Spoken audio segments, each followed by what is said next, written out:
kahit na wala man lang salamat na naririnig. Pero bakit ba ang dami na mababa ang tingin sa amin habang kayo'y tulog na nanatili nagising?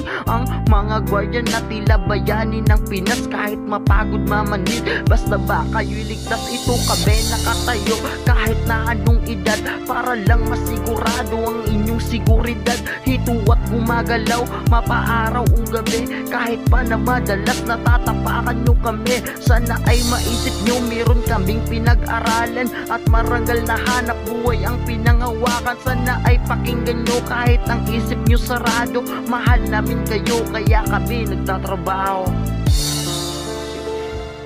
Shoutout na pala ako sa mga personnel sa Cebuana.